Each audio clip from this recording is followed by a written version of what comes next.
So I'm going to be talking about consciousness, language, and computers. I think this will be fun. I hope you'll enjoy it.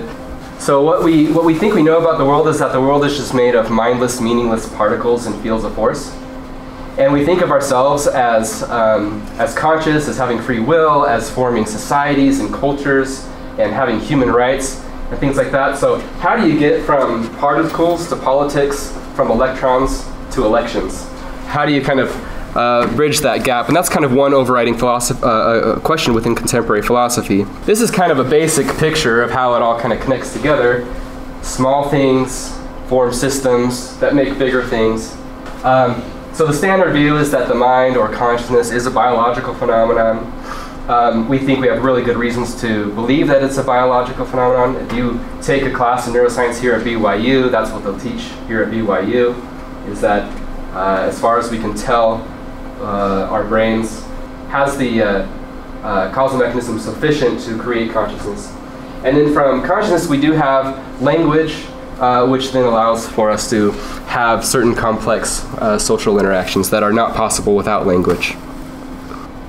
So one thing I said about the mind is that we think we have good evidence that the mind is a biological phenomenon because there are correlations between conscious states and the neurobiology, and we're discovering more and more of those correlations, but we don't know how that actually happens. That's a huge open question within philosophy and neuroscience. We don't know how it happens. So let me start off by just defining consciousness. A lot of people say, oh, consciousness is so hard to define. Actually, it's very easy to define, but first you gotta kind of understand a little bit about definitions. And there's common sense definitions and scientific definitions. Just to give you an example of water, the scientific definition of water is that it's H2O, but before we had that definition, we knew a lot about water.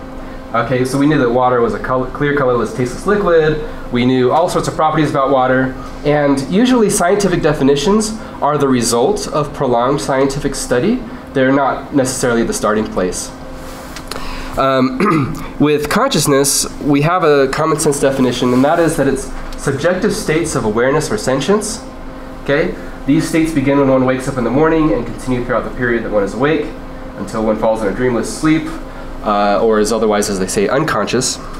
So anyway, so this is the definition of consciousness, and I think that this definition is sufficient for a lot of analysis that we can do about consciousness and about the mind. We don't actually know enough to formulate a scientific definition, so we don't have a scientific definition of what consciousness is, but we do have this common sense definition. One thing that this definition does not talk about is it doesn't say anything about free will. It's kind of agnostic to free will, so you could believe that we're completely determined or not, but that's not really what's at issue here. What's at issue is these subjective states of awareness or sentience. And when I say subjective, I mean that it is experienced by a subject, and I'll get into that a little bit. But what people used to say, and they used to say this a lot in neuroscience, which is my understanding, they used to say something like this. They used to say, consciousness is subjective, and science is objective. So you can never have a science of consciousness. And then the philosophers came along and said, well, that's a clear fallacy of ambiguity. And at the time, in neuroscience, people said, you could study consciousness if you want, but get tenure first. But now you can get tenure by studying consciousness. So it's completely flipped, because people used to think it was this kind of mysterious thing, but there's been a lot of progress in the past 50 years with understanding the neuronal correlates of consciousness. So anyway, when people say that consciousness is subjective and science is objective, what they're doing is they're kind of making a systematic ambiguity between the terms objective and subjective. Each of those terms have two different senses. So there's a sense in which they're relating to entities. So there's objective entities and subjective entities. And there's a sense in which it's relating to judgments. So there's objective judgments and subjective judgments. So subjective judgments, those would be things like opinions, whereas objective judgments, those would be things like facts. Okay? The technical term is epistemological objectivity or epistemological subjectivity. Just an example, saying that Leonardo da Vinci was born in 1452, that would be a fact. But saying that Leonardo da Vinci was a better artist than Michelangelo, that's more like an opinion, we would say. Okay, so that's what we mean when we're talking about objective and subjective in those senses. But when we're talking about ontology, we're talking about entities. Things that are ontologically objective or objective entities, those are things that exist regardless of what anyone thinks or believes. So if every conscious being in the universe were to disappear, this is what would be left over. So this is things like mountains, molecules, gravity, whatever, all of those things about reality, those are ontological entities. And then subjective entities are things that are experienced by a human subject, okay? So they depend on being perceived by a certain subject. So these are things like beliefs and pains and tickles and things like that. So consciousness is a ontologically subjective entity. And watch the language here. So some philosophers talk. You can have an epistemologically objective science about a domain that is ontologically subjective, okay? So that's why you can actually have a science of consciousness, even though consciousness is subjective in this sense. Does that make sense? So here are 12 aspects of consciousness, and I don't have time to go through all of them, but I'm just going to talk about one, and that is intentionality. And it's important that you understand what this term means, because I'm going to be using it a lot, and it's easy to kind of be tripped up with intentionality. Intentionality is the ability of the mind to be about or directed at objects or affairs in reality. So intentionality is directedness. It sounds like the word intentions, but they're not actually the same word. Intentions are one form of intentionality, but intentionality relates to other things such as beliefs and desires, intentions, hopes and fears, these sorts of things. So this is an aspect of consciousness, and intentionality depends on consciousness for its existence.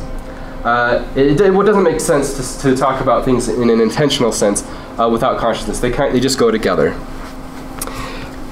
Intentional states can be summarized by this notation. So there's a psychological mode and a propositional content. So a propositional content is something like, it will rain, and you can believe it will rain, fear it will rain, wish it will rain. And so these make up intentional states. These are examples of our intentional states. And an important distinction of intentionality is to distinguish between intrinsic ascriptions of intentionality and metaphorical ascriptions of intentionality. So intrinsic ascriptions refer to things that literally have the capacity for intentionality. Because intentionality is a biological phenomenon, because it's based on our consciousness, we have intentionality, and we think that other animals that have sufficient brain structures and similar kind of brain structures as us, they also have intentionality and consciousness, but we don't know how far it goes down. We don't know if termites are conscious or butterflies or whatever. Maybe they are, maybe they aren't, and we'll probably figure that out if we discover a scientific definition of consciousness. But at least right now, we can say that we have consciousness, intentionality, and so do other animals and things like this, but we don't know how far down it goes. There's just a lot of open questions there. Metaphorical as if ascriptions of intentionality, these are things that we talk about as if they have intentionality when they really do not. So we may say that the car is thirsty for gasoline, or the goal of the plant is to survive, or that the computer is thinking. We use this way of talking about other things in the world as if they have intentionality. And for the most part, using language in this way isn't a problem. We use it just fine and understand each other just fine. It's only a problem when you confuse the two senses together. Okay, so that's the mind. I'm going to talk a little bit more about language. Language is an extension of our intentionality. That's really the idea here that I want to communicate. And there's a few features of language that I want to call attention to. And one is this distinction between syntax and semantics. Syntax relates to symbols and their organization, and also relates to the rules governing those symbols and that organization. So for example, the zeros and ones in a computer, those we count as syntax. Semantics is the meaning that we assign to the symbols. So if you have the symbols to spell out kangaroo, or simply the sound wave kangaroo, well, that has the meaning of that hoppy little animal in Australia. There's a dual level of intentionality here. So we first intend to make a sound with our mouth, or marks on a paper, or some bodily gesture. We first intend to do one of those things, and that would be the syntax. And then the second level of intentionality is when we intend for those things to carry a certain meaning. Okay? So the semantics is not intrinsic to the syntax. Does that make sense? You have to intend to do both at different levels of intentionality. All right, so that's the section on language. I'm going to say just a few things about society and social interactions. So the first thing I want to say about society is that there's a distinction between two different types of facts. There's observer-independent facts, and these things exist regardless of what anyone thinks or believes. These are intrinsic. These are things like forces, atoms, molecules, mountains, things like that. It's very similar to our distinction of ontological objectivity before, but it's slightly different, and I'll tell you why in a moment.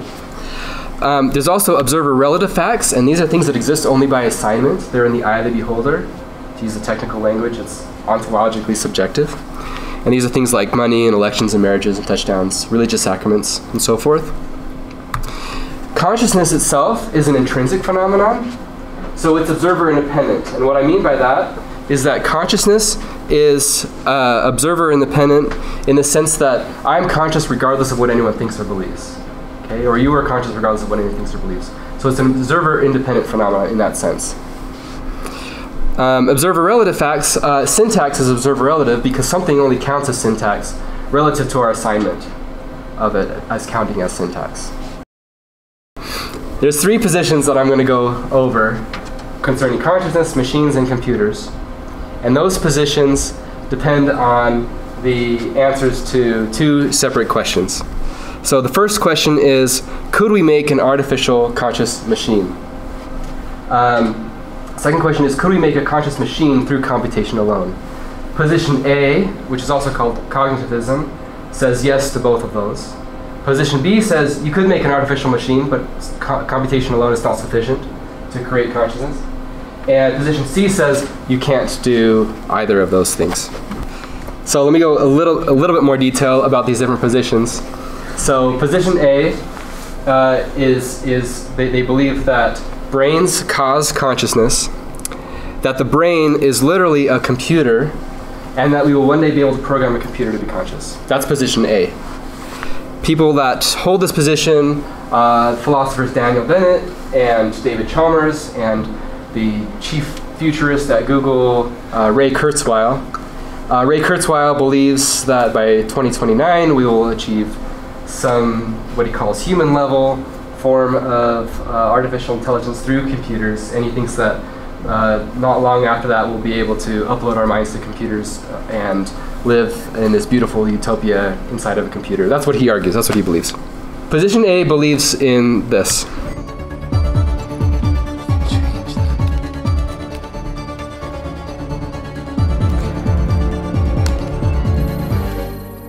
So he programs a computer, a consciousness.dat file, and it's stable. And he achieves consciousness with the computer. What movie is this? Chappie. Chappie. And the robot is raised by gangsters, and he becomes this gangster robot. And so position A says that's all you need. All you need is a computer, and you just need to type into the terminal the right algorithms, and you can create consciousness. That's what position A says. Here's position B. Position B says that brains are cause consciousness. Brains are machines, and it's a logical possibility that we could create an artificial conscious machine, but computation alone is not sufficient to create a conscious machine. People that hold this view is John Searle, the theoretical mathematician Sir Roger Penrose, and Hubert Dreyfus is a recent philosopher as well. So I'm going to show you another clip from Blade Runner 2049.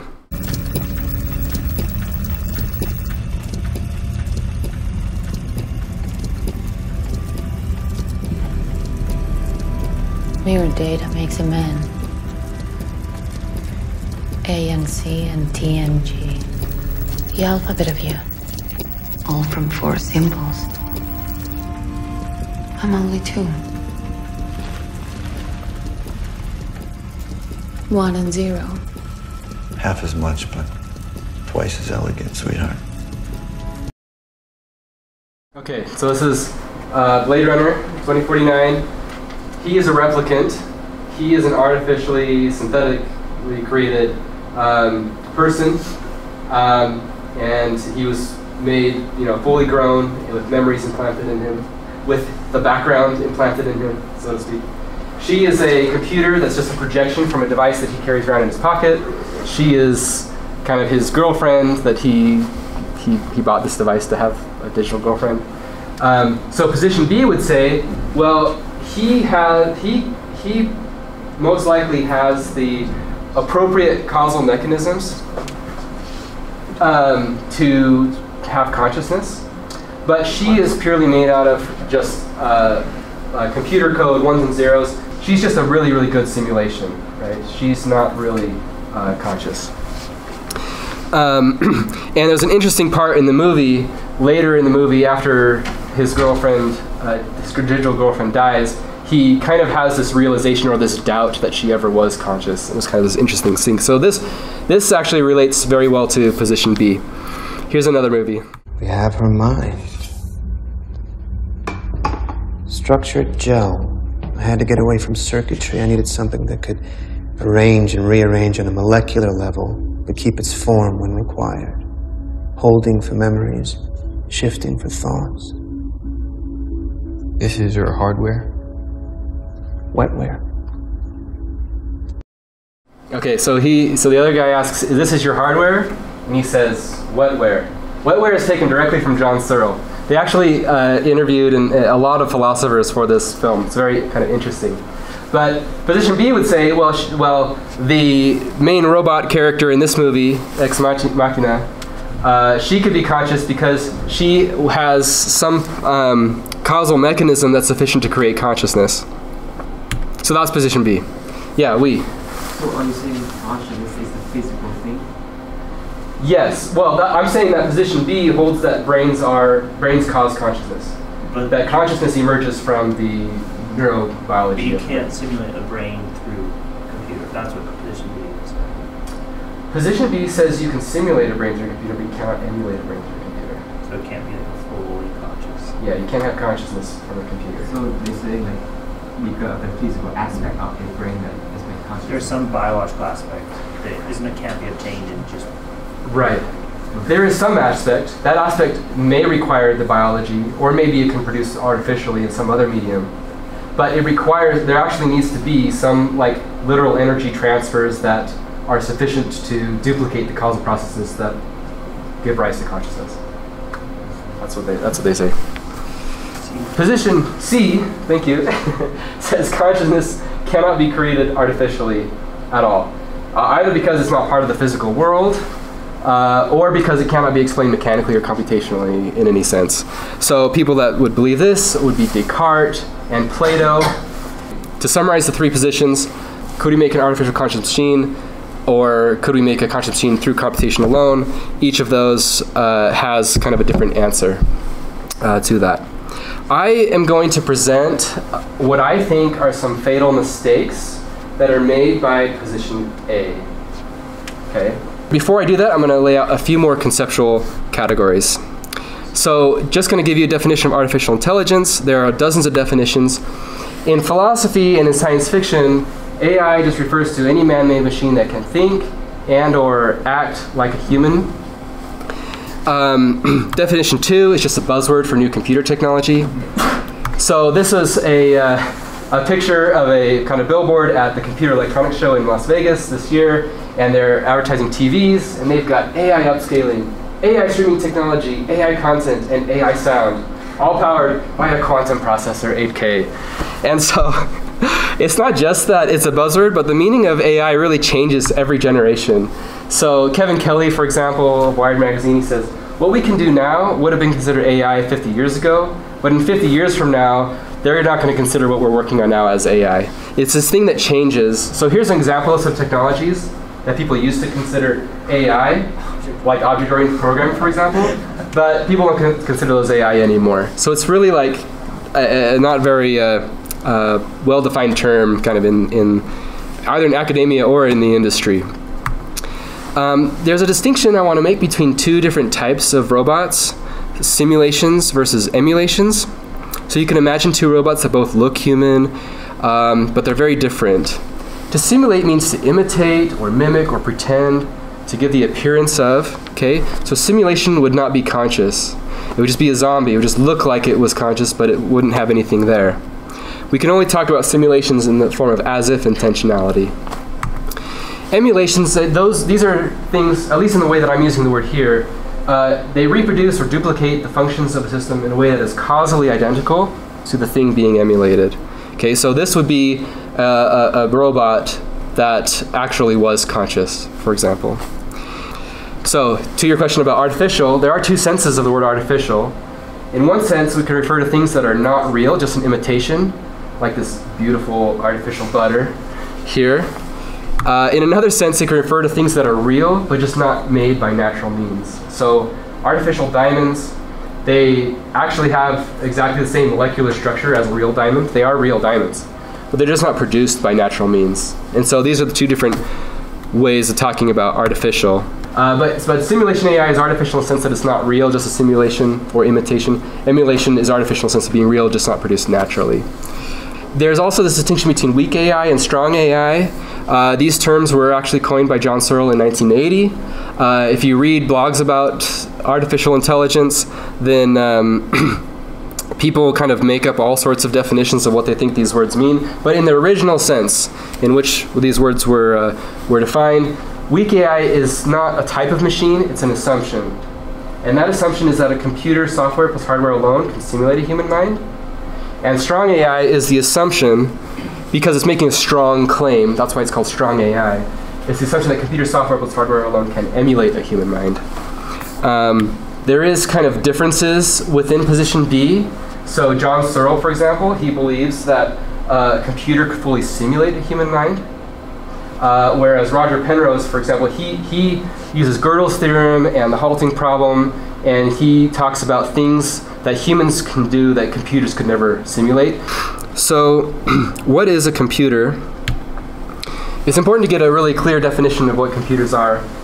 Computers are machines that can do syntactical manipulation, and they're based on the theoretical concept of a Turing machine. So we all know Turing machine from our studies of the computational theory, and it's a machine with a tape head and a tape and a set of instructions where the tape head moves along the tape and changes the symbols along the tape. And this is the model for all computation. So just as an example from our textbook from that class, it says, we now set up a format and notation for describing Turing machines. The input to a Turing machine is always a string. If we want to provide an object other than the string as input, we must first represent that object as a string. A Turing machine may be programmed to decode the representation so that it can be interpreted in the way that we intend. So a string is just a list of symbols. So what this means is that computers' computation are defined purely syntactically. So now I'm going to go through what I think are 3 fatal mistakes made by position A. Remember that position A says that computation alone is sufficient for the production of consciousness. So I think the first mistake that they make is misunderstanding the relationship between syntax and semantics. So here's the basic argument. Computation is defined purely syntactically. Premise 2, consciousness is constituted by mental content, specifically semantic contents. So there's meanings right in the head. Premise 3, semantics is not intrinsic to the syntax. So when we talked about the difference between syntax and semantics, we said that the semantics is what gets assigned to the syntax from a conscious agent. Conclusion, therefore computation alone is not sufficient to create consciousness. Okay? All right, so mistake 2, misunderstanding the relationship between syntax and the physics. I want to talk about this concept of multiple realizability, which says that a Turing machine can be realized with any hardware with a physics that is sufficient enough to carry out the operations that we want. So it could be transistors through which electrical currents flow. It could be a hydraulic system through which water flows, where there's different gates, and the water could be empty or full, and we can count those as ones or zeros. Someone wrote a paper in the 80s saying that you could build a computer out of cats and mice and cheese, where the cats were tied with a string to a gate and chasing mice and lifting up the gates, and the mice go through and everything. Another person wrote a paper saying that you could train pigeons to peck as a Turing machine. It could even be carried out by a human mind. We could just kind of carry out the steps of a computation with our mind. We don't have a good enough memory, so maybe we'd have to use a piece of paper or whatever to remind us. But this is the concept of multiple realizability.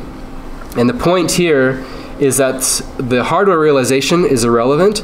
The gates work in different ways, but they are nonetheless computationally equivalent. Okay, so the argument 2 that relates to mistake 2 has the same premise as argument 1, which is that computation is defined syntactically. Premise 2 is that syntax is not intrinsic to the physics. Remember, syntax is observer relative. Something counts as a 1 or 0 only because we are the ones assigning it that interpretation. So you could think of computation in an observer-independent sense, which is computation performed intentionally by a human agent. So that would be intrinsic computation. We could also think of it in an observer-relative sense. So computation done on an implementation of a Turing machine would just be observer-relative. So the conclusion is that computation is not discovered in the physics. Computation is assigned to the physics. The syntactical interpretation is always in the eye of the beholder. And then the last mistake is confusing the model with reality. So you can do a simulation of a rainstorm, but it's not going to make you wet. You could do a computer simulation of digestion, but you can't shove a pizza into your hard drive and have it actually digest the pizza. Computers cannot pump blood no matter how good your algorithms are. You actually need a physical machine that does the pumping of the blood. And you should think of consciousness as a biological phenomenon, at least under the view that I'm presenting, like digestion or the pumping of blood. No matter how good computers get in the future, they will never be able to pump blood. Okay, you actually need a physical machine to do that. And you need an actual machine with the right causal mechanisms to do that. And it's really the same thing with consciousness. So computers will not get us there, even if they progress for 1,000 years, 1,000,000 years, whatever. You can simulate a mind on a computer, but not actually emulate it. Okay, so 2 questions. Can computers think? This actually has 2 different interpretations. One, you could say, can something be a computer and also think? And here the answer is yes. Humans can both think and do simple manipulation. In fact, the word computer originally applied to humans. It was used kind of like we use the word accountant, just referred to people that perform this, that do computations. Interpretation 2 is the computer by itself constitutive of or sufficient for thinking?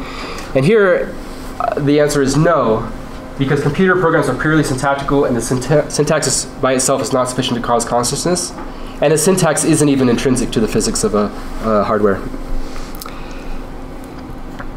Second question, okay, so is the brain a computer? And the trivial result is yes, since anything can really be assigned to computational interpretation. And the trivial result 2 is no, since nothing is intrinsically computational. So therefore, it could not be discovered that the brain or anything else was intrinsically a digital computer. The question is ill-formed. So if you think I said that the brain a computer has the answer of false, that's actually misunderstanding what I'm saying. It doesn't even rise to the level of falsehood. It's technically incoherent under the view that I'm presenting. It's like trying to say, is Mount Timpanogos a prime number? It has no answer. It's just kind of incoherent. It's the same thing with trying to compare the brain to a computer.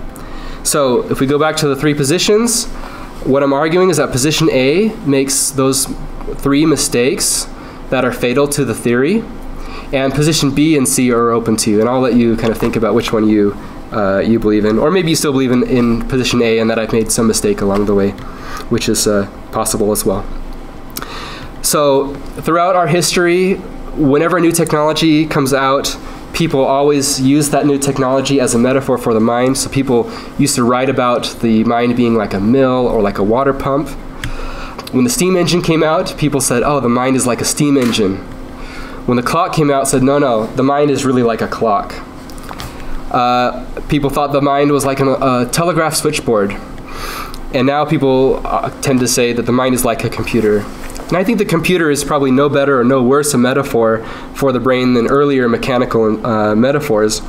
But we learn just as much about the brain as saying it's a computer as we do by saying it's a telephone switchboard or a steam engine or anything like that. So here's kind of the last quote by John Searle, who says, "Suppose no one knew how clocks worked. Suppose it was frightfully difficult to figure out how they worked, because though there were plenty around, no one knew how to build one, and efforts to figure out how they worked tended to destroy the clock. Now suppose a group of researchers said, we will understand how clocks work if we design a machine that is functionally the equivalent of a clock, that keeps time just as well as a clock.